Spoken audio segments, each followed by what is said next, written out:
Տիկին Ադամյան, սկսենք Իսրայել-Իրան հակամարտությունից, հիմա զուգահեռ թե ինչ է կատարվում, այդ ընթացքին հետևելու զուգահեռ նաև հատկապես Հայաստանում հետաքրքրում է, թե դա ինչ ազդեցություն կարող է ունենալ հարավային Կովկասի երկրների, հատկապես Հայաստանի վրա։ Դուք ինչ եք կարծում, սա որևէ կերպ կարող է ազդել Հայաստանի վրա, թե ոչ։ Ես կարծում եմ, որ Հայաստանի վրա ազդեցություն այս կոնֆլիկտը չի կարող ունենալ, եթե դուք նկատի ունեք ռազմական ագրեսիայի կամ բախման հեռանկարը, բայց գլոբալ առումով միանշանակ այս կոնֆլիկտը ազդելու է եթե մեծ մերձավոր արևելքի, թե ամբողջ աշխարհի վրա, թվում նաև Հայաստանի։ Կոնկրետ ագրեսիա, բախում, պատերազմի շարունակում Հայաստանի տարածքում կարծում եմ չի լինի։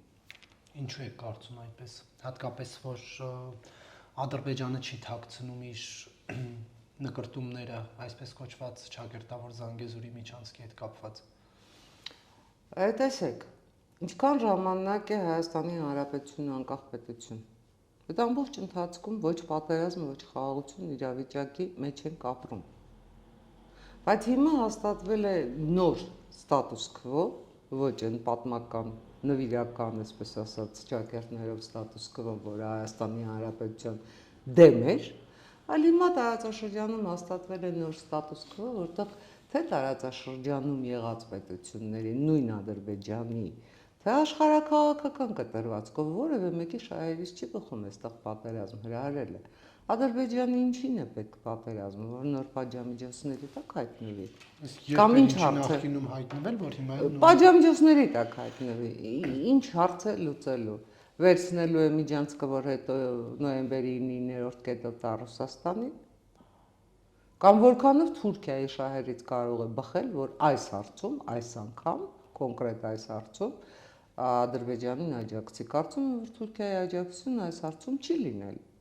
Եթե նկատի ունեք, որ Իրանը այս հարցում բնականաբար ներքաշված լինելով նման կոնֆլիկտի մեջ Հայաստանի Հանրապետությանը չի կարող աջակցել, ես կարծում եմ, որ այդ հարցն էլ այդպես չի, որովհետև եթե իրոք լուրջ վտանգ լինի, Իրանից համակարգային զորքերը կարող են աջակցել, ինչպես իրենք են հայտարարում։ Ես վերանում եմ բոլոր այդ ինչ ասեմ, սպառնալիքների հակակշռներից։ Ես կարծում եմ, որ Հայաստանի Հանրապետության ազգային բանակն է, Հայաստանի Հանրապետության ազգային բանակն է, Հայաստանի Հանրապետության թիվ 1 երաշխավորը։ Բացի դրանից, այս կոնֆլիկտում ներխառնված որևէ կողմի շահերից չի բխում Հայաստանի վրա հարձակումը։ Կարծում եք Իսրայելի համար պետք է որ Իսրայելին պետք է որ մերձավոր դաշնակից Ադրբեջանը այստեղից մտնի պատերազմի մեջ, բացարձակապես, որովհետև Իսրայելը շատ ավելի մերձավոր դաշնակից ունի Ամերիկայի Միացյալ Նահանգները, որը հենց հիմա օգնում է Իսրայելին, իսկ Ամերիկայի Միացյալ Նահանգները դեմ է այդ պատերազմին եւ Ամերիկայի Միացյալ Նահանգների շահերը նաեւ արտահայտված են ճակերտավոր ասած Սյունիքի միջանցքում, որպեսզի ճանապարհը միջանցք չդառնա։ Թուրքիան բայց չի թաքցնում, որ ցանկանում է այդ միջանցքը իրականություն դառնա իր հայտարարություններով։ Եթե հիշում եք, Պրահայում տարբեր հայտարարություններ եղան, նաև ադրբեջանցիները հայտարարեցին, որ իրենք միջանցք չեն ուզում, իրենք անցուղի են ուզում։ Պաշտոնական վարկածը միջանցքի դարձել է անցուղի։ Իհարկե չբացվեց փակագիծը, թե այդ անցուղին դարձյալ իրենց պատկերացրած, ասենք, անխոչնդոտ անցումն է լինելու։ Ես կարծում եմ, որ թեման այս անգամ, այս կոնֆլիկտի առումով չի արծարծվելու։ Իսկ ինչ է կարծում, մոտ է այս հակամարտությունը կանգնելու ընթացքը, թե դեռ երկար է շարունակվելու։ Դե Իսրայելը պաշտոնապես հայտարարեց, որ իր հրահրած կոնֆլիկտը կտևի 2 շաբաթ։ Թերևս այդ 2 շաբաթը հաշվարկում էին, թե ինչքան կարող է Իրանը դիմադրել, Իրանի բալեստիկ հրթիռների քանակով էր։ Բայց տեսեք, ինչ հարց լուծեց իր համար Իսրայելը։ Իսրայելը իսկապես կարողացավ Իրանի միջուկային օբյեկտների վրա հարձակումներ գործել, արդյոք ոչնչացվեցին այդ հզորությունները, կարծում եմ որևէ մեկը հիմա այդ պատասխանը չունի, որովհետև այնպես չի, որ այդ հզորությունները գետնի վրա էին, արդյոք Իսրայելի հրթիռները գետնի տակ կարողացան Իրանի միջուկային օբյեկտները ոչնչացնել, Կարծում եմ չեն կարողացել, որովհետև հաշվի առեք Արաքչիի այսօրվա հայտարարությունը, որ Իրանը պատրաստ է գնալ բանակցությունների եւ բանակցել եւ համաձայնագիր կնքել նախկին ըստեյության պայմաններով։ Միջուկային ծրագիրը շարունակվում է, միջուկային զենք չենք ստանում այդ պայմաններով։ Այսինքն միջուկային ծրագրի նախադրյալները կան, եթե գնում են համաձայնագրի։ Եվ չէին ասելու, հա, ոչնչացրել են։ Եթե նույնիսկ ոչնչացվել է, եթե նույնիսկ իրենք ինչպես դուք եք ասում չէին ասելու, միևնույն է ոչնչացրած լինեին, այդ վաղ թե ուշ կիմացվեր։ Ես կարծում եմ, որ այստեղ ավելի շատ հարված հասցվեց Իրանի իմիջին, որովհետև պատկերացնում եք ինչ մի երկիր, որի ամենաբարձրաստիճան անձինք մի հարվածով գիշերը սպանվում են իրենց ննջարանում։ Դա իսկապես իմիջային հարված էր։ Այստեղ կա նաև երկրորդ խնդիրը, որ փորձ է արվում մեծ մերձավոր արևելքում ուժերի հավասարակշռությունը վերաձևակերպել, վերադասավորել, բայց թե ինչ մեծ մերձավոր արևելք ենք մենք նախատեսում ունենալ այս կոնֆլիկտի ավարտին։ Ես կարծում եմ, այս կոնֆլիկտով չի պայմանավորված, որովհետև այդ գործընթացները սկսվել են շատ ավելի վաղուց, եւ այդ գործընթացները նաև շարունակվելու են։ Տեսեք, Իրանի Հեզբոլլահը, Համասը, Հութիները, որ Իրանի համենայն դեպս պրոքսի ուժեր էին համարվում եւ մերձավոր դաշնակիցներ էին համարվում, նկատելիորեն թուլացած են, բայց նրանք ոչնչացված չեն եւ նրանք կարող են այնուամենայնիվ որոշակի վնաս հասցնել արաբական աշխարհին կամ հենց նույն Իսրայելին։ Պետք չէ այս խաղակարտը դուրս դնել ընդհանուր պասյանսից։ Ընդհանուր պասյանսից պետք չի դուրս դնել նաև այն գործոնը, որ վերջ առաջ թերևս Ամերիկայի Միացյալ Նահանգների էլ Իսրայելի էլ նպատակը Իրանում կրոնապետության փոխարկումն է աշխարհիկ պետության։ Սա էլ կա, բայց որքանով է դա հավանական։ Դատելով վերջին ընտրություններից, որոնք տեղի ունեցան Իրանում, նախագահական ընտրություններից վերջին Իրանի ժողովրդի կեսից շատ ավելի քիչ գնաց ընտրության, այսինքն կա ներքին սոցիալական դժգոհություն, կա ընդդիմություն իշխանությանը, ընդհանրապես մոլլապետությանը, եթե այդպես ձևակերպենք։ Այսինքն Իրանի ժողովուրդը գուցե թե պատրաստ է աշխարհիկ պետություն դառնալուն, բայց այստեղ կա հին ավանդական կայսերական պետությունների ոսկե կանոնը, դու ներսում կարող ես քո իշխանությանը դեմ լինել, բայց երբ կա արտաքին վտանգ, երբ կա արտաքին հարձակում, դու համախմբվում ես այդ իշխանության շուրջ։ Հիմա պետք է հասկանալ, որ տարբերակը կգործի։ Արդյոք սա կդառնա Իրանում իշխանափոխության խնդիր, թե չի դառնա, իշխանությունը կպահպանի իր դիրքերը։ Այսինքն դա կստացվի արտաքին ճնշմամբ իշխանափոխություն Իրանում։ Այո, դա կստացվի արտաքին ճնշմամբ իշխանափոխություն Իրանում միայն այն պարագայում, եթե ներսում գտնեն համաձայն ուժեր։ Տեսեք, նույնը կատարվում է նաև Իսրայելում։ Եկեք հաշվի առնենք այն փաստը, որ Իսրայելի ժողովուրդն էլ է դուրս գալիս Թել Ավիվի, Երուսաղեմի փողոցներ, այլ քաղաքների փողոցներ եւ պահանջում Բենյամին Նետանյահուի հրաժարականը։ Դա այդ փաստն էլ ունենք։ Այսինքն, որքան իշխանափոխության տարբերակ կա Իրանում, նույնքան իշխանափոխության տարբերակ կա Իսրայելում։ Տեսեք, բայց հիմա ժողովուրդը միտինգ է անում, ասում է հուշկու հարված տվեք Իսրայելին։ Այո, ժողովուրդը վրեժի կարմիր դրոշն են բարձրացրել եւ ժողովուրդը պատասխան հարված է ակնկալում, դա միանշանակ է։ Այսինքն իրենք իրենց իշխանության դեմ չեն ասում թողեք գնացեք, իրենք ասում են Ես իշխանափոխության մասին խոսում եմ ոչ թե հենց այս պահին, իսկ կոնֆլիկտի, ասենք կոնֆլիկտի ընթացքում, այլ հետագայում լավ կոնֆլիկտը ավարտվեց, հետո իշխանություն ժողովուրդ փոխհարաբերությունները ոնց են շարունակվելու, հեռանկարն եմ ես նկատի առնում։ Դա արդեն ելքից կախված չէ, թե ինչպես կավարտվի, գուցե Իրանը թուլացած դուրս չի գալիս այս պատմությունից։ Ինչպես կարող է Իրանը այս պատմությունից թուլացած դուրս չգալ։ Գործնականում Իրանի հոբ համակարգերը կազմալուծված են։ Գործնականում տապալվեց նաև ռուսական S-300-ների, թե S-400-ների այդպես անխոցելիության միֆը։ Իրանի ռազմական ղեկավարությունը սպանված է։ Իրանի ֆիզիկոսները, գիտնականները, միջուկային գիտնականների որոշակի թիվ սպանված է։ Իսկ իրային բավականին ծանր վնաս է հասցվել։ Եկեք այդ փաստերը համադրենք։ Ինչ պիտի անի, գիտեք, ես չեմ կարծում, որ այս պատերազմում լինելու է մեկ հստակ հաղթող։ Չի լինելու։ Իսրայելը չի կարողանալու ոչնչացնել Իրանը,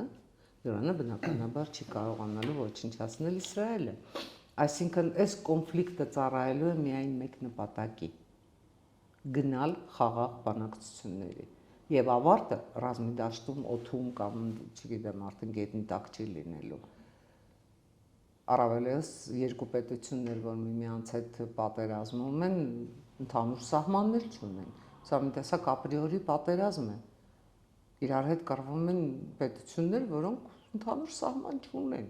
Այսինքն այստեղ ցամաքային ուժերը հետևակը հրետանին չեն կարող կռվի մեջ մտնել, ում հետ կռվեն։ Պատկերացրեք Իրանից կրակեն Իսրայել կամ Իսրայելից կրակեն Իրան հրետանիով, իմաստը որն է։ Նրանց արանքում կան պետություններ։ Դրա եմ ասում, որ ամենից շատ թերևս Բենյամին Նետանյահուի այս հարվածը հենց հիմա ուրբաթ հունիսի 13-ին հասցնելու նպատակային էր, որ Իրանը գնա բանակցությունների իր պայմաններով, Ամերիկայի Միացյալ Նահանգների պայմաններով։ Հիշում եք Տրամպի հայտարարությունը, որ 2 ամիս է լրացավ, իրենք չեկան, չբանակցեցին։ Թերևս այս հանգամանքները պետք է հաշվի առնել։ Բայց հիմա այս կոնֆլիկտի ֆոնին Իրանը չի ուզում բանակցել։ Ոչ, առաջին հայտարարել է, որ պատրաստ են բանակցել։ Օմանում հունիսի 15-ին այսօր կայանալիք բանակցությունները չեղարկվել են, բայց Իրանը պատրաստ է բանակցելու։ Պատրաստ է բանակցելու նաև իր պայմաններով, ես արդեն հիշատակեցի։ Պարզապես CNN-ի փոխանցմամբ Արաքչին ասել է, որ պատրաստ էինք ներկայացնել ծրագիրը, ահա, բայց նշված չի, որ նաև շարունակում են բանակցել չեն շարունակում բանակցել, բայց այդ բանակցությունների դուռը չեն փակում, պատրաստ են բանակցել։ Երկ չունին Իրանը չբանակցելու, ինչպես Ամերիկայի Միացյալ Նահանգները չբանակցելու։ Ես կարծում եմ, որ բանակցությունները իհարկե որոշակի դադարից հետո այնուամենայնիվ շարունակվելու են։ Եվ ով է զիջողը լինելու եւ ինչ է զիջելու ըստ ձեզ։ Արդեն ով ինչ կարող է կորցնել, կորցրել է, ես կարծում եմ։ Եվ այստեղ ամենից շատ կարող է շահել Տրամպը։ Իրանը կարող է բանակցությունների գնալ Տրամպի պայմաններով նաև։ Թեպետ ես չեմ կարծում, որ այսպես հեշտ կարելի է, ասենք, դարավոր պատմություն ունեցող Իրանին ծնկի բերել։ Ես արդեն ասացի, որ կան հութիները, Հեզբոլլահը, Համասը, բայց արդյոք որքանով են նրանք հիմա ռազմունակ, որքանով նրանք ազդեցություն կունենան։ Տեսեք, Հռոմի նորընտիր պապից մինչև Չինաստան հայտարարություններ հնչեցին։ Բոլոր պետությունները գործնականում հայտարարություններ են արել, բայց այս բոլոր հայտարարությունների մեջ գրեթե չկար Իսրայելի դատապարտում, եթե հաշվի չառնենք Ռուսաստանի Դաշնության հայտարարությունը։ Բա ինչու Հայաստանի Եվ կներեք, մոռացա Հայաստանի Հանրապետության արտաքին գործերի նախարարության հայտարարությունը։ Բոլոր կողմերը, բոլոր հայտարարությունների գլխավոր միտքը մտահոգությունն է, առայն որ պետք չի մերձավոր Արևելքում սրել իրավիճակը, որ սա պայթյունավտանգ իրավիճակ է, հղի է 3-րդ համաշխարհային պատերազմ դառնալու, կողմերին զսպվածության կոչ են անում, ստանդարտ հայտարարություններ, որ հնչում են նման պարագաներում, որոնք կարող են լինել Իրանի քայլերը։ Բոլոր կոնֆլիկտների ժամանակ Իրանը մշտապես ունեցել է մեկ քայլ, մշտապես ունեցել է Հորմուզի նեղուցի փակումը։ Հորմուզի նեղուցի փակման պարագայում նավթի համաշխարհային գները կարող են աճել։ Եվ Թրամփի խոստումը Եվ սա շատ լուրջ, ասենք, կարող է կոնֆլիկտի բերել, կոնֆլիկտի մեջ ներքաշել արաբական աշխարհը։ Բայց որքանով ձեռնտու կլինի հենց Իրանի համար այս քայլին գնալը։ Կամ Իրանից հնչել է նաև հայտարարություն առայն, որ ինքը հարվածներ կհասցնի այն պետությունների տարածաշրջանում, կխփի Ամերիկայի, Ֆրանսիայի եւ Գերմանիայի, չգիտեմ, ում ռազմանավերին, որոնք ասենք տարածաշրջանում արդեն իսկ կան։ Հետո դրանք հետևի ավելի շատ ավելի մեծ հարված Իրանին։ Իրանում ես չեմ կարծում, որ որքան էլ ռազմական ղեկավարությունը լրիվ նորացել է, կամ որքան էլ սպանված են գիտնականները, հաշվարկող մարդիկ վերացել են։ Նրանք ցանկացած հարվածի պարագայում պետք է հաշվարկեն հետհարվածի հնարավորությունը, իսկ հետհարվածին իրենք կդիմանան, հետհարվածից ավելի մեծ, ավերիչ հարված չեն ստանա, ավելի շատ զոհեր չեն ունենա։ Արդյոք արդեն միայն միջուկային օբյեկտներին հարվածներ կհասցնի Իսրայելը, թե Իսրայելը կհարվածի նաև էներգետիկային, վերջապես Իսրայելը կհարվածի նաև նավթին, եթե խորանանք ավելի շատ։ Ես կարծում եմ, որ բոլոր դեպքերում այս կոնֆլիկտը արդեն իսկ այն ինչ որ պետք է անեին արել են եւ պետք է աստիճանաբար գնա դեպի մարում։ Ով է արել Իրանը, թե Իսրայելը։ Բնականաբար երկուստեք։ Բայց Թեպետ Իրանը հայտարարում է, որ ինքը դեռ գործարկել է հին հրթիռները, նոր հրթիռները չի գործարկել, լավ գործարկեց։ Ասենք Իսրայելում ոչ թե եղավ այսօրվա այս պահի թերևս դրությամբ, եթե ոչինչ չի փոխվել, ոչ թե եղավ 10 զոհ, այլ եղավ 110 զոհ։ Դրանով ինչ իրավիճակային, ինչ է փոխվում, ինչի է հասնում Իրանը դրանով։ Կարծում եմ ոչինչի։ Տեսեք, շահի որդու Ռեզա Փեհլևիի հայտարարությունը եղավ Նետանյահուն կոչով դիմեց, որ մեր կռիվը, այսպես ասած, ոչ թե Իրանի ժողովրդի դեմ է, այլ մեր կռիվը Իրանի իշխանության դեմ է, նույնիսկ այնտեղ իշխանափոխության կոչ արեց, Ռեզա Փեհլևին հայտարարեց, որ ինքը պատրաստ է վերադառնալ։ Բայց դրանք շատ հետագայի քայլեր են, հետագայի գործողություններ են։ Այս պահին թերևս այլևս իրավիճակ փոխելու իրադարձությունը 180 աստիճանով շրջելու հնարավորություն կողմերից որևէ մեկը չունի։ Սոսկ իրենք հասցնելու են տեղային վնասներ, բայց այդ տեղային վնասները կոնֆլիկտը որակապես չեն փոխելու։ Իրանը չի դադարելու Իրան լինել, Իսրայելն էլ չի դադարելու Իսրայել լինել։ Այս ամեն ինչը ինչքանով է խանգարում Հայաստան-Ադրբեջան խաղաղության այդ գործընթացներին։ Հայաստան-Ադրբեջան խաղաղության գործընթացներին ես կարծում եմ, այս ամեն ինչը ճիշտ չափով է առնչվում։ Սոսկ աշխարհաքաղաքական ազդեցությունների առումով Հայաստան-Ադրբեջան կոնֆլիկտ որպես այդպեսին այս պահին չկա էլ։ Կա խաղաղության համաձայնագիր, որը պատրաստ է ստորագրման, բայց Ադրբեջանը առաջ է քաշում նախապայմաններ եւ Ադրբեջանը պատրաստ չէ այդ համաձայնագիրը ստորագրել։ Դա է խնդիրը։ Ինչու պատրաստ չի, այստեղ արդեն բացարձակապես այլ խոսակցություն է գնում։ Իսկ Ադրբեջանը ինչին է պետք խաղաղությունը տարածաշրջանում։ Ինչին է պետք։ Տիկին Ադամյան, այլ թեմաների անդրադառնանք ներքաղաքական, Հայաստանի։ Նիկոլ Փաշինյանի վերջին այդ հայտարարությունները, քայլերը եկեղեցու հետ կապված ինչպես եք մեկնաբանում։ Կոնկրետ որ քայլը Նիկոլ Փաշինյանը այնքան քայլեր է այս ընթացքում արել։ Նախ կաթողիկոսի կուսակրոնության հարցը առաջ բերել։ Երևի թե հարցը ես այսպես հասկացա, կուղեք ինձ եթե սխալ եմ հասկացել, ինչպես պետք է մեկնաբանել այն իր ուղղությունը, այն իրականությունը, որ հոգևորականները մտել են քաղաքականություն, իշխանությունն էլ մտնում է եկեղեցի։ Որտեղ որ իրավիճակը փորձում ենք բանաձևել, ստացվում է այդ պատկերը։ Նկատի ունենք մենք կաթողիկոսի վարչապետի հրաժարական պահանջելը, օրհնելը այլ հոգևորականի միտինգները եւ ընդհանրապես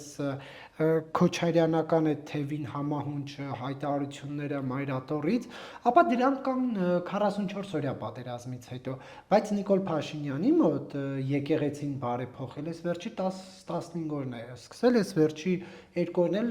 միանգամից դադարեցվել են։ Թույլ տվեք մի քիչ ձեզ հետ չհամաձայնել, որովհետեւ 2018 թվականից հետո կարծում եմ դուք էլ կմտաբերեք նոր Հայաստան, նոր Հայրապետ շարժում, որի նպատակը ամենայն հայոց կաթողիկոսի հրաժարականին հասնելն էր։ Հիշում եք Վեհարանի գրավումը այդ ընթացքում, Վազգզորում վեհապարին քաշքշելու պատմությունները։ Ես կարծում եմ, որ այդ պատմությունները չեն սկսվել հենց նոր, հենց հիմա։ Սկսվել են հենց անմիջապես հեղափոխությունից հետո։ Եվ ինչու են հիմա նոր բռնկում ապրել կամ էս 2 օր ինչու է զինադադար հայտարարվել։ Ես կարծում եմ, որ ամբողջ պատմությունը 20-26 ընտրություններն են։ Տեսեք, ակնհայտ է, չէ, որ ամբողջ աշխարհիկ ընդդիմադիր դաշտը Հայաստանի Հանրապետությունում անգամ 2020-ից հետո իշխանափոխության չկարողացավ հասնել։ Հիմա ամենայն հավանականությամբ Մոսկվայից հրահանգ է իջեցվել հիբրիդային պատերազմի մեջ ներգրավել նաև եկեղեցին, եկեղեցականները, հաշվի առնելով սոցիոլոգիական այն հարցումների տվյալները, որ եկեղեցին որպես ինստիտուտ, առաքելական եկեղեցին բավականին բարձր վարկանիշ ունի։ Այսինքն խնդիրը դրված գրեթե վարկաբեկել եկեղեցուն, որովհետև եկեղեցին որպես այդպեսին քաղաքականության մեջ անելիք չունի, եւ միանգամայն սխալ էր նաև վեհապարի Փաշինյանն է ցանկանում վարկաբեկել։ Ես չեմ կարծում, որ Նիկոլ Փաշինյանն է ցանկանում վարկաբեկել, վարկաբեկվում է հիբրիդային պատերազմի շրջանակներում, որը հրահրում է Հայաստանի Հանրապետության սահմաններից դուրս։ Դա մեզ պարտադրված պատերազմ է, եւ դրա կենտրոնը Կրեմլն է, եկեք դա ընդունենք, որովհետեւ այս ամբողջ ընթացքում Կրեմլը ձգտում էր Հայաստանի Հանրապետությունում իշխանափոխության, Հայաստանի Հանրապետությունը Բելարուսի կարգավիճակի հասցնելու բացահայտ էր, եւ մենք դրան չհասավ, մենք դրան դիմադրեցինք։ Դիմադրության շարժման մեջ ընդգրկել նաև եկեղեցին, այդ որոշումը վստահաբար Նիկոլ Փաշինյանը չի ընդունել, այդ որոշումը ընդունվել է Մոսկվայում։ Եվ ամենացավալին այն է, որ եկեղեցին այդ որոշմանը չի դիմադրել գործնականում։ Այդ շրջանակում մտնում է թե վեհապարի վարչապետի հրաժարական պահանջելը, թե մտնում է այն հանգամանքը, որ 2 թեմի առաջնորդներ, Տաուշի թեմի առաջնորդը եւ Շիրակի թեմի առաջնորդը գործնականում անում են զինված հեղաշրջման, չգիտես ինչ աշխարհակաղակական կենտրոններից իրենց հղված ուղերձների եսիմինչերի հայտարարություններ եւ եկեղեցին նրանց կարգալույց չի անում։ Առաջին քայլով նրանք պետք է կարգալույց արվեին։ 2 թեմի առաջնորդները, թե Տավուշի, թե Շիրակի, որից հետո կարող էին Փարաջան անել, Խաչը անել, մտնել քաղաքականություն եւ ինչ հայտարարություն ասես անել, ինչ իրենց թելադրվում էր։ Բայց եկեղեցին այդ քայլը չարեց։ Ես կարծում եմ, եթե մենք գնալու ենք ընդհանուր հաշտության, իսկ մենք պարտադրված ենք այդ հաշտությանը գնալ, որովհետեւ այս կոնֆլիկտը չի կարող անվերջ տևել։ Առաջին քայլը պիտի լինի 2 հոգեվորականների կարգալույց անելը։ Մինչդեռ այս կոնֆլիկտը շարունակում է խմորվել։ Որն է դրա իմաստը, նպատակը, դրանից ինչ մեր պաշտպանունակությունն է մեծանում, դրանից մեզ մոտ աշխատատեղերն են ավելանում, ազգային բանակում է ինչ-որ բան փոխվում, ինչ խնդիր ենք մենք դրանով լուծում։ Գործնականում ոչ մի խնդիր չենք լուծում։ Սա էլի կրկնում եմ Հայաստանի Հանրապետության դեմ հրահրված այն հիբրիդային պատերազմն է, որի մեջ մենք ակամա դառնում ենք դերակատարներ եւ թուլացնում ենք պետությունը, թուլացնում ենք ժողովրդին։ Սա է ամբողջ խնդիրը, ես կարծում եմ, որ թե իշխանությունը, թե եկեղեցին սա պետք է հասկանան։ Բայց այդ ամեն ինչը Նիկոլ Փաշինյանին թույլ է տալիս կաթողիկոսի ընտրության ինչ-որ հանձնաժողով ձևավորել, Գարեգին երկրորդին հեռացնել։ Որքանով ես տեղյակ եմ, սահմանադրությանը, եկեղեցու կանոնադրությանը նման բան նոնսենս է։ Ինչպես է ընտրվում կաթողիկոսը։ Նախ կաթողիկոսները ընտրվում են ՑՄԱ, սկսենք այդ հանգամանքից։ Ընտրվում է հոգևոր խորհուրդը, որտեղ կան աշխարհիկ եւ հոգևոր անդամներ։ Եվ միայն այդ խորհուրդը կարող է կաթողիկոս ընտրել։ Կաթողիկոսի հրաժարականի նախադեպ, որքանով ես գիտեմ հայոց եկեղեցու պատմությունում չի եղել։ Եղել է մի հրաժարականի նախադեպ Հռոմի Բենեդիկտոս 16-րդ պապի հրաժարականը։ Դա էլ պայմանավորվեց առողջական խնդիրներով եւ այլնով եւ այլնով։ Այդպիսի նախադեպ չի եղել։ Հենց դա եմ ասում, որ մենք երկուստեք ոտնահարում ենք սահմանադրությունը, երկուստեք, որովհետեւ Հայաստանի Հանրապետությունը աշխարհիկ պետություն է, աշխարհիկ, եւ եկեղեցին իրավունք չունի քաղաքականություն մտնել, իշխանությունն էլ իրավունք չունի մտնել այդ աստիճանի մտնել, նման հանձնախմբեր ձևակերպել, ձևավորել, չգիտեմ ինչ խնդիրներ դնել եկեղեցու առաջ։ Ես շատ կուզեի իմանալ, թե դա ինչ ինչ օրենքի հիման վրա է, որ օրենքի որ կետով է դա արվում։ Բայց դուք որ ասում եք Մայրաթորին ներգրավել է եւ Մայրաթորը չի դիմադրում, հա, Կրեմլի այդ գործընթացներին, ծրագրերին, կոնկրետ ինչին պետք է Մայրաթորը դիմադրի։ Այսինքն ինչին դիմադրի։ Մայրաթորը չպիտի մտնի քաղաքականություն, եկեղեցին ունի իր բազում խնդիրներ է, բազում։ Առաջին հերթին համախմբման խնդիր է։ Քաղաքականություն։ Չեն զանգել ասել մտեք քաղաքականություն, մտցնում են քաղաքականություն։ Ինչ գործ ունի սառեցված սրբազանը Երևանի փողոցներում։ Ինչ գործ ունի։ Տավուշից գնում էր, մտնում էր Արցախ էր ազատագրում, ազատագրեց։ Հասավ Երևան, պարզվեց, որ վարչապետի հրաժարականի պահանջ է դնում։ Այն 15 րոպեն, որ Տավուշի սրբազանը տալիս էր վարչապետին հրաժարականը, 16-րդ րոպեին պետք է կարգալույց արվեր։ 16-րդ րոպեին պետք է կարգալույց արվեր,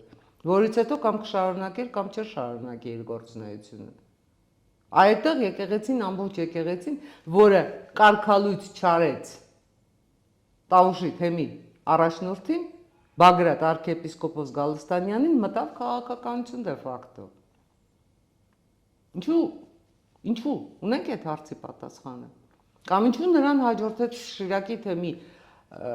առաջնորդի հայտարարությունները։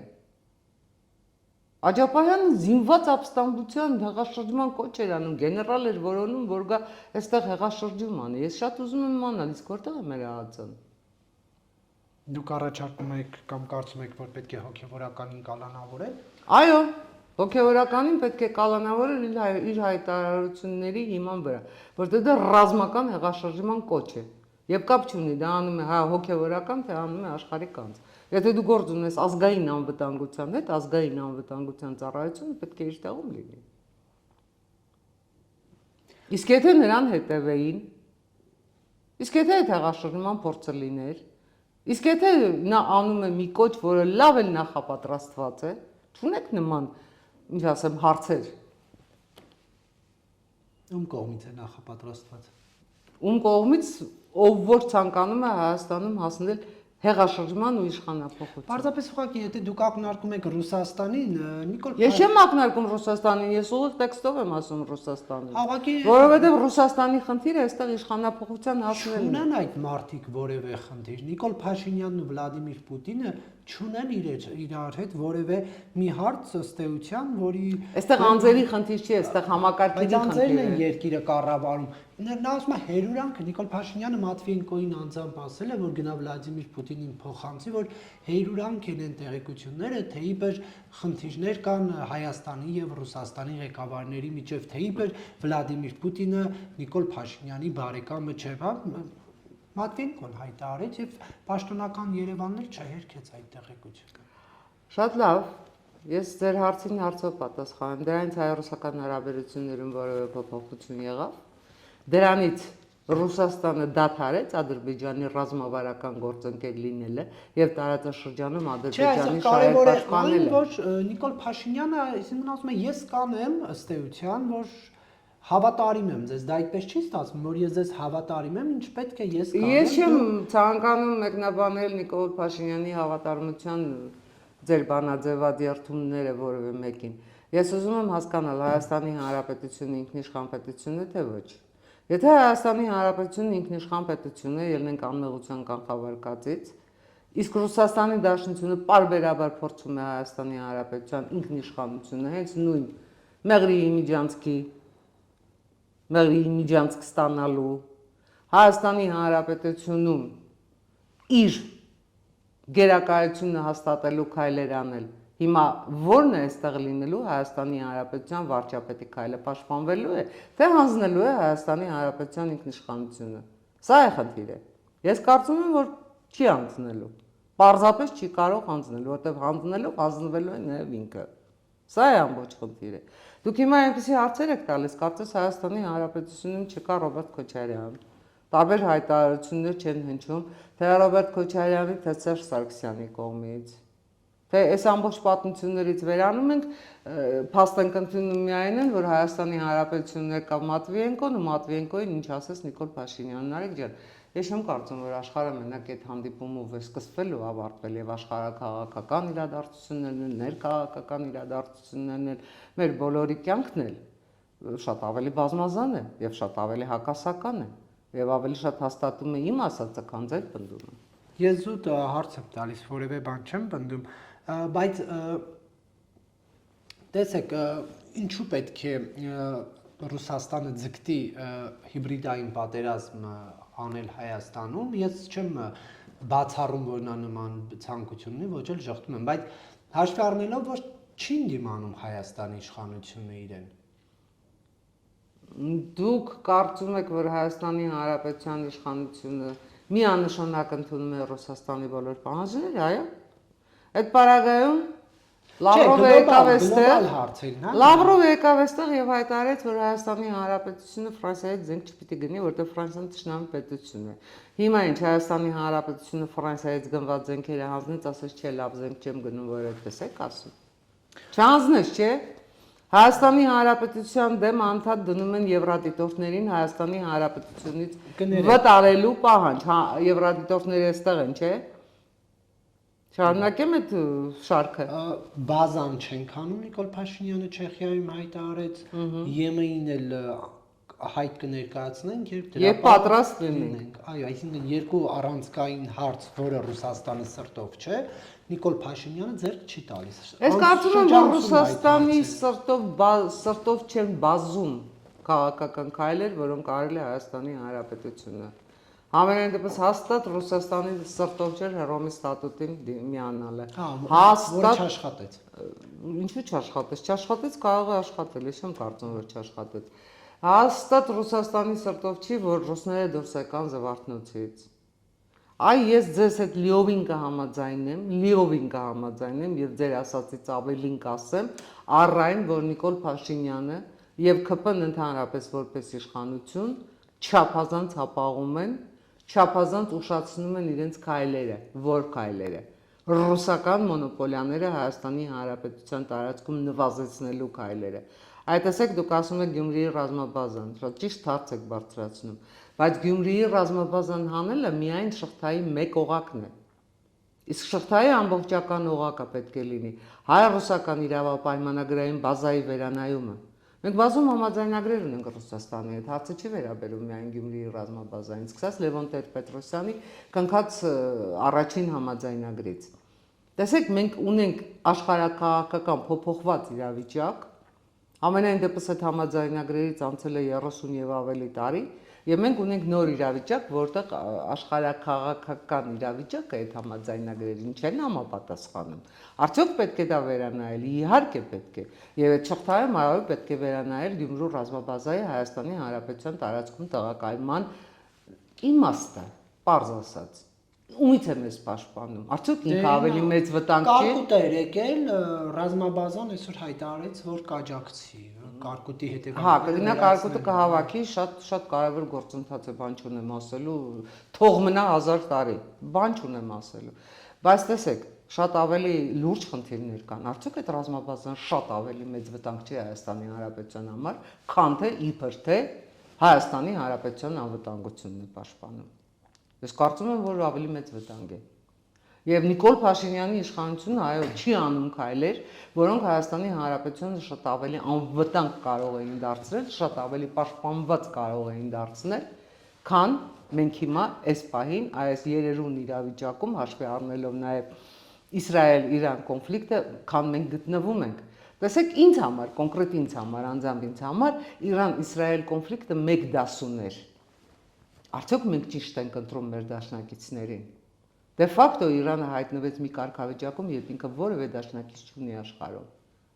Իսկ Իսրայելը ուներ եւ ունի եւ շարունակում է ունենալ Ամերիկայի Միացյալ Նահանգների նման դաշնակից։ Այ ինձ համար Իրան-Իսրայել կոնֆլիկտի ամենակարևոր դասը դաշնակից, ճիշտ դաշնակից ընտրելու դասն է։ Մենք ընտրում ենք ճիշտ դաշնակիցներ, որոնք են մեր ճիշտ դաշնակիցները։ Մենք պետք է շարունակենք ապավինել Ռուսաստանի Դաշնության հնարավոր հակակարգտային աջակցության այն պարագայում, երբ Ռուսաստանի Դաշնությունը անգամ Հայաստանի Հանրապետության սահմանները չի ճանաչում։ Պետք է չէ եզրակացությունների գանք։ Պետք է չէ ամենայն դեպս մեզ պաշտպանական բարձիկ ապահովենք առ այն, որ Հայաստանի Հանրապետությունը պետք է ռազմաքաղաքական համագործակցության համաձայնագրեր կնքի Ամերիկայի Միացյալ Նահանգների հետ, Ֆրանսիայի հետ, Հունաստանի հետ, ինչու ոչ ՆԱՏՕ-ի անդամ այլ երկրների հետ։ Մենք ընդհանրապես մեկ հարց չենք կարողանում լուծել։ Կատաստրոֆիկ հարց, որի մասին ես արդեն հոգնել եմ խոսել։ Ո՞վ է կառուցելու Հայաստանի Հանրապետությունում նոր ԱԵԿ-ը։ Ո՞վ։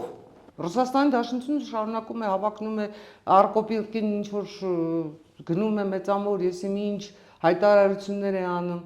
բայց ժամանակը չի, որ մենք ունենանք այդ համաձայնագիրը, եւ ժամանակը չի, որ այդ համաձայնագիրը լինի Ամերիկայի Միացյալ Նահանգների հետ եւ իր հետևից ստանի նաեւ ռազմական հնարավոր համագործակցության համաձայնագիր։ Պարզ է, չէ, որտեղ է կան ֆինանսները, այնտեղ գալու է պաշտպանությունը։ Չլուծված հարցեր են, չէ։ Այդ դուք ասում եք Նիկոլ Փաշինյանն Նիկոլ Փաշինյանը այս հարցերին պիտի պատասխանի, ոչ թե Նիկոլ Փաշինյանը Մատվիենկոյի հետ, չգիտեմ ինչ ասես անի, կամ Պրագայում ինչ որ հայտարարություններ անի։ Նիկոլ Փաշինյանի Պրագայի մեկ հայտարարության հետ ես համաձայն եմ, որ Հայաստանի Հանրապետությունը հիմա Եվրամիության անդամակցության հայտ չի ներկայացնի։ Բայց անում է Հայաստանի Հանրապետությունը այն անհրաժեշտ քայլերը, որ կարող է Եվրամիության անդամակցության այդ ներկայացնի, ոչ թե այսօր գոնե վաղը։ Ես կարծում եմ, որ չի անում։ Պարզապես չի անում։ Ընդունվեց օրենք ազգային ժողովում։ Հետո իսկ ինչ եղավ։ Արդյոք ստեղծվեց այն նախարարությունը, որը պետք է զբաղվեր այդ խնդիրներով։ Ճանապարհային քարտեզը կազմվեց։ Տեսեք, մենք անվերջ ասում ենք Եվրոպան մեզ չի սպասում, Եվրոպան մեզ չի ասեն, բայց մենք ուզում ենք, մենք գնում ենք դեպի Եվրոպա, որ Եվրոպան էլ ասի մեզ սպասում է, թե չի սպասում։ Մենք չենք կատարում մեր տնային աշխատանքը։ Անկամ սեպայի կատարման ընթացքը։ Լավ, վերադառնալով եկեղեցու թեմային, հա, Նիկոլ Փաշինյանը ցանկանում է իրեն հնազանդ հոգևոր առաջնորդ ունենալ։ Ես կարծում եմ այդ հարցը Նիկոլ Փաշինյանը պետք է ուղղեք։ Չէ, ինչ եք հետևություններ եք անում այս ամեն ինչից։ Վեհապարի հրաժարականի հասնել ես կարծում եմ գործնականում անհնար է, որովհետև այդ հրաժարականը արդեն ասացի, վեհապար օձվում են ծմահ։ Իսկ ինչու պիտի Գարեգին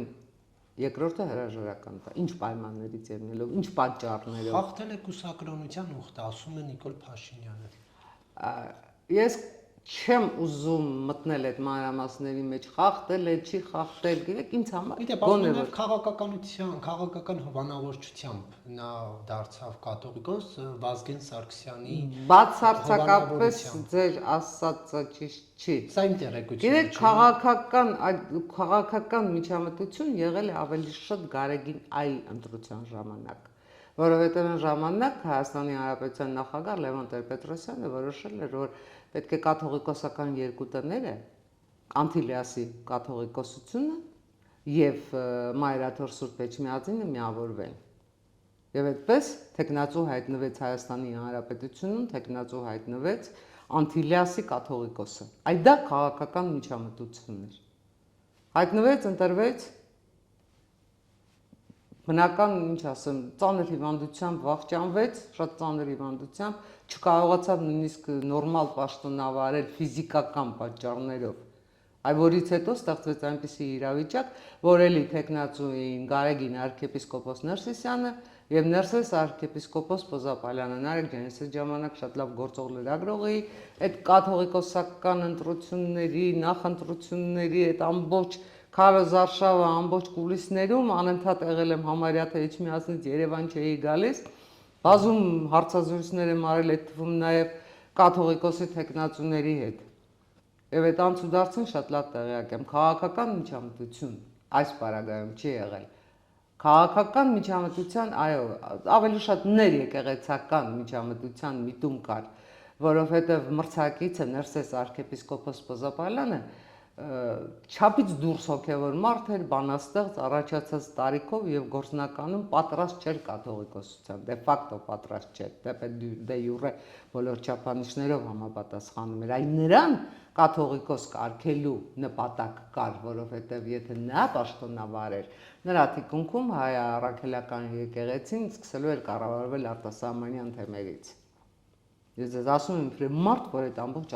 անցուդարձին լավ տեղյակ է եղել, լավ լուսաբան։ Բայց խոսակցությունները ինչու են հիմական, որ Վազգեն Սարգսյանը տարատեսակ կարգալույս քահանաներ սեփական, այսպես ասած, ամբիցիաները բավարարելու համար տարատեսակ խոսակցություններ են տարածում։ Ես ձեզ հորդորում եմ,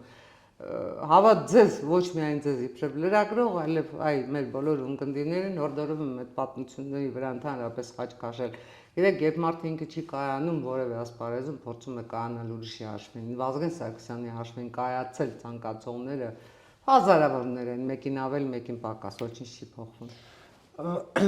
Տիկին Ադամյան, այլ թեմայի անդրադառնանք, Հայաստանի նախկին վարչապետ Հովիկ Աբրահամյանն էր ձերբակալվել, կալանքի միջնորդություն ներկայացվեց, բայց որոշեցին Բռնեմ բաց թողնեմ շարքը։ որոշեցին, որ նա բանտային կալանք նրա համար ըստեյության ծանր է եւ տեղափոխեցին տնային կալանքի ըստեյության դա կանցկացնի մոնումենտի իր շքեղ առանձնատանը։ Դուք սա ինչպես եք մեկնաբանում։ Գիտեք, եթե այդքան տխրություններ քաղաքական զավեշտ կանվանեի, սա վկայում է Հայաստանի Հանրապետության իրավապահ համակարգի վիճակը։ Իրավապահ համակարգի վիճակը, ես ձեզ հակադարձ օրինակներ կբերեմ։ Օրինակ Ռոբերտ Քոչարյանն էլ դատի է տալիս Ալեն Սիմոնյանին ու Նիկոլ Փաշինյանին իր բարի վարկը, այսպես ասած, վերականգնելու համար ու շատ մոտավորապես $15,000 է գնահատում իր բարի վարկի վերականգնումը։ Սա էլ է զավեշտ, սա խայտառակություն է, նույնիսկ ոչ թե զավեշտ է։ Սա է մեր իրավիճակը։ Սա է մեր իրավիճակը եւ այս նման իրավիճակներում մեզ ստիպում են ընտրություն կատարել։ Այս բոլոր իրադարձությունները, որ Ռոբերտ Քոչարյանը իրավական ճանապարհով է գնում։ Ինձ դա չի ապշեցնում, ինձ դա, ինչ ասեմ, ծիծաղեցնում է, որովհետեւ աշխարհի բոլոր հարստությունները, եթե իրար գումարես, բոլոր ամբողջ աշխարհի ոսկին, դոլարը, չգիտեմ, բիտկոյնը իրար գումարես, Ռոբերտ Քոչարյանի վարկ վերականգնել այդ գումարով հնարավոր չի։ Ռոբերտ Քոչարյանի վարկը գիտեք որտեղ է։ Ասեմ որտեղ է։ Որտեղ։ Ռոբերտ Քոչարյանի բարի համբավը։ Այսպես Վոյնի վարկը, եսի ինչը սպանվեց հոկտեմբերի 27-ին։ Վաճառվեց գույք պարտքի դիմացով, վաճառվեց պարզապես, հանձնվեց ՌԺԴ-ով Ռոբերտ Քոչարյանի ձեռամբ, ոչնչացվեց ապրիլի 12-ին 2004-ին, երբ նախագահականից մինչև օպերա ամբողջ Բաղրամյանը արյան մեջ էր եւ ընդհանրապես հողին հավասարվեց այն ժամանակ, երբ Ռոբերտ Քոչարյանը հեռացավ Արցախից ու Արցախի համար ոչինչ չարեց։ Տեսեք, բայց Քոչարյանն ու Փաշինյանը միմյանց մեղադրում են կաշառակեր կոռուպցիոներ լինելու մեջ։ Ասուլիսի ժամանակ Ռոբերտ Քոչարյանը ընդհանրապես հայելային մեղադրանքներ ներկայացնելու մեծ մասնագետ է։ Դու ինձ ասում ես կաշառակեր, ես էլ քեզ եմ ասում կաշառակեր, դու ես կաշառակեր, դա գնա ապացուցի, որ դու կաշառակեր չես, ես եմ կա։ Գիտեք, ես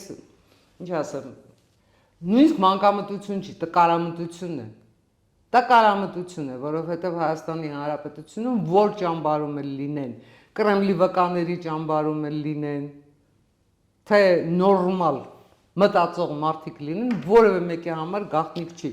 որ Կրեմլինի վերնաշապիկներով ու շրջազգեստներով Հայաստանի Հանրապետություն ժամանած եւ վարչապետ կարգված Ռոբերտ Քոչարյանի ընտանիքը կարճ ժամանակից հետո դառնում է Հայաստանի Հանրապետության ամենահարուստ ընտանիքը։ Ինչով եք դա բացատրում, եթե ոչ ձեր, ինչով եք դա բացատրում, եթե ոչ ձեր, իմ եւ մյուսների գրպանները դատարկելով։ ինչով ժամանած ներողություն։ Կրեմլինի շրջազգեստով։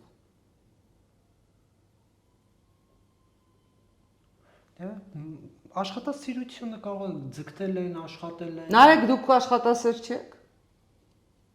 Դուք աշխատասեր չեք։ Շատ կուզեի, որ դուք միլիարդատեր լինեիք։ Եվ ձեզ նման բոլորը Հայաստանի Հանրապետությունում։ Ինչպես է պատահում, որ հենց աշխատասերների այդ մի փոքրիկ, ինչ ասեմ, չգիտեմ քանի հոգուց բաղկացած ընտանիքն է դառնում ամենաաշխատասերը։ Եթե ոչ կողոպուտով, եթե ոչ կոռուպցիայով։ Բայց գուցե պետք չի Նիկոլ Փաշինյանին եւ Ռոբերտ Քոչարյանին խանգարել, գուցե իրենք ճիշտ ուղու վրա են, որ միմյանց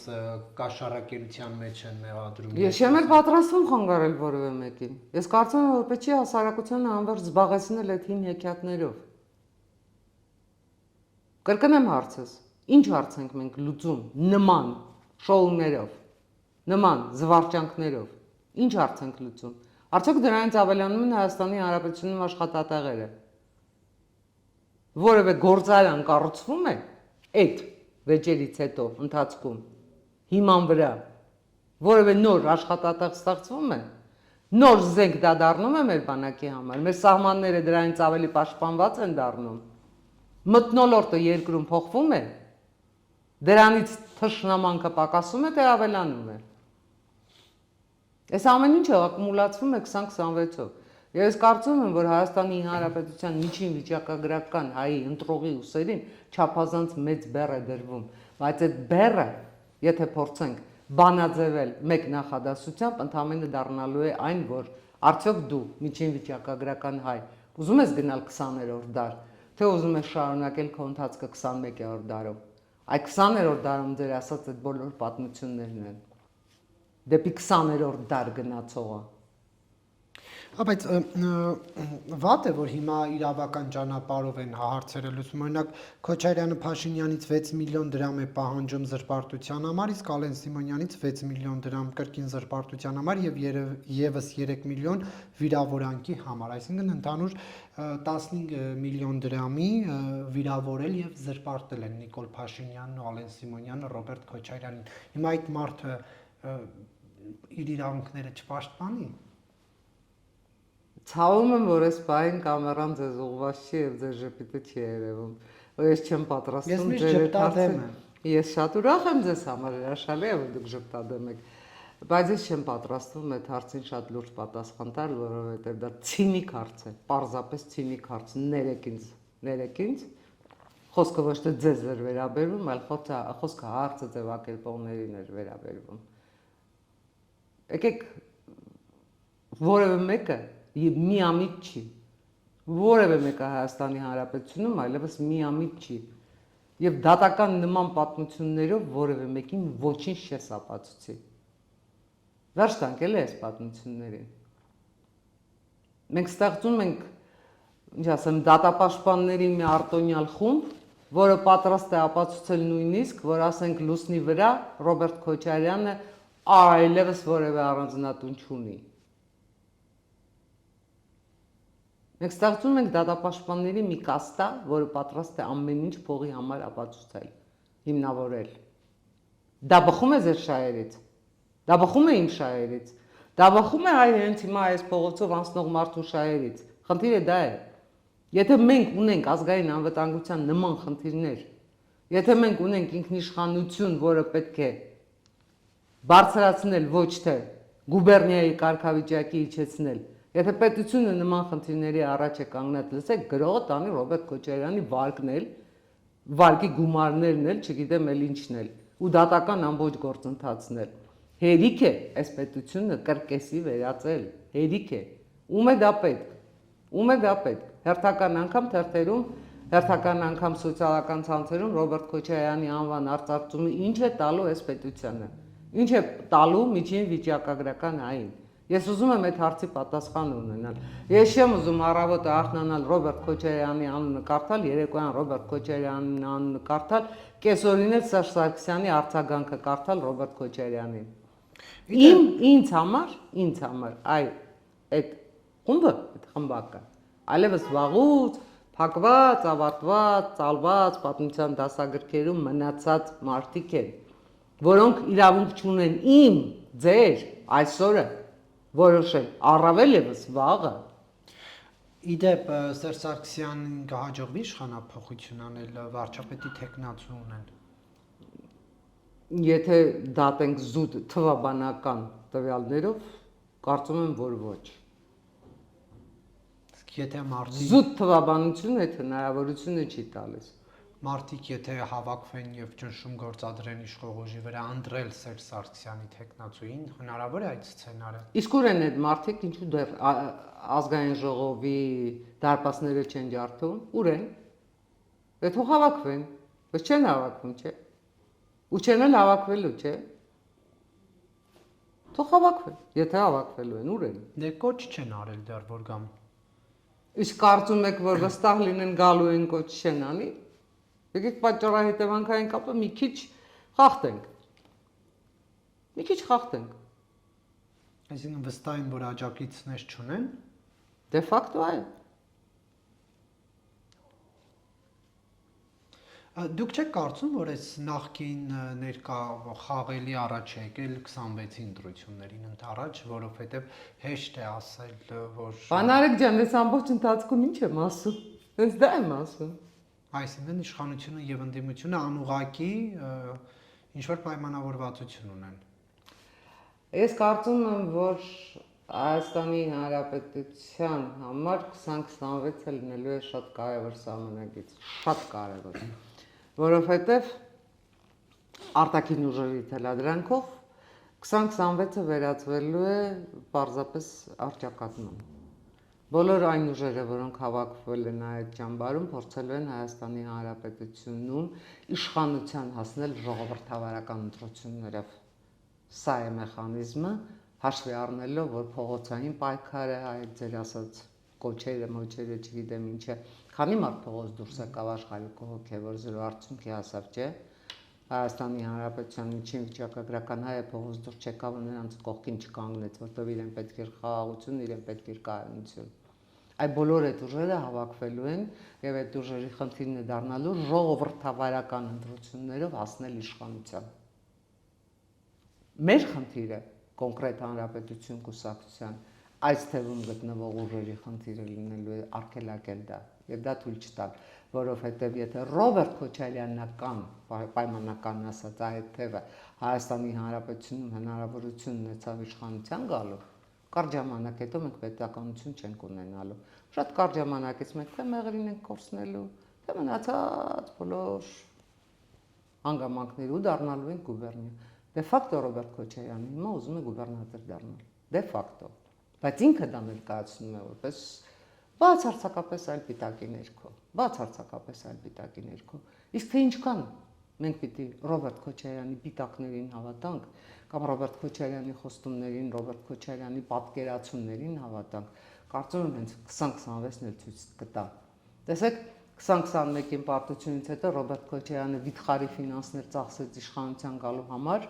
Մոսկվայում էլ վստահ էին, որ այդ ջախջախիչ պարտությունից հետո այլևս Նիկոլ Փաշինյանը շանս չունի եւ այո Ռոբերտ Քոչարյանը գալու է իշխանության, բայց այդ փողով ու այդ աջակցությամբ Ռոբերտ Քոչարյանը ընդամենը դարձավ ընդդիմություն։ Հիմա նույնիսկ դա չի լինելու, ես կարծում եմ, եթե Հայաստանի Հանրապետության քաղաքացիները, եթե Հայաստանի Հանրապետության քաղաքացիները ունեն աշխարհաքաղաքական, ներքաղաքական այն ընկալումները, որոնց կենտրոնում Հայաստանի Հանրապետության ինքնիշխանությունն է դրված, որոնց կենտրոնում դրված է կառուցելը, պաշտպանելը ու զարգանալը։ Այստեղ առանցքային բառը, մեխը զարգանալն է։ Մենք այլևս տեղում դոփելու հնարավորություն չունենք։ Տեսեք ոնց է զինվում Ադրբեջանը։ Ինչ ռազմական ներուժ է արդեն իսկ կուտակել Ադրբեջանը։ Ինչ պայմանագրեր է փորձում Եվրոպայի արևմուտքի հետ կնքել Ադրբեջանը, մենք ինչ ենք անում։ Մենք անverջ հապաղում ենք, անverջ հապաղում ենք։ Մենք անդադ նայում ենք Կրեմլ։ Իսկ Կրեմլը չի դադարել տարածաշրջանում ռազմավարական դաշնակից ունենալ Ադրբեջանին ու Թուրքիային։ Ինչ ասի Լավրովը, ինչ ասի Մատվիենկոն, դրանք շղարշ են, ծխածածկույթ են։ Կրեմլի շահերը տարածաշրջանում Հայաստանի Հանրապետության շահերի հետ չեն համընկնում։ Որևէ մեկի համար դա գաղտնիք չի։ Աշխարհաքաղաքական շահերի համընկնում մենք ունենք արևմուտքի հետ։ Արևմուտքին է պետք միջին միջանցք, արևմուտքին է պետք այս տարածաշրջանում կոնկրետ խաղաղությունը եւ այդ խաղաղության հիման վրա տնտեսական ծրագրերի զարգացումը։ Ու դա բխում է Հայաստանի Հանրապետության մեզնից յուրաքանչյուրի շահերից։ Ամբողջ ֆոկուսը դա է։ Կհասկանա ընտրողը, կգնա ճիշտ ընտրություն կանի, կունենանք զարգացման առանցքը։ Չի ունենա, այսպես եւս 5 տարի տեղում դոփենք ամեն օր պատերազմի ակնկալիքով, ամեն օր սпасելով ոչ պատերազմ, ոչ խաղաղություն։ Մինչդեռ իրական խաղաղությունը համաձայնագրով չի Նարեկ ջան, դուք լավ գիտեք դա։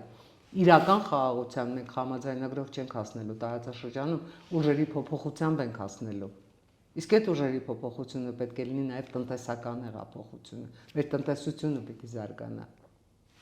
Շնորհակալություն Տիկին Ադամյան։ Ես եմ ձեր շնորհակալ։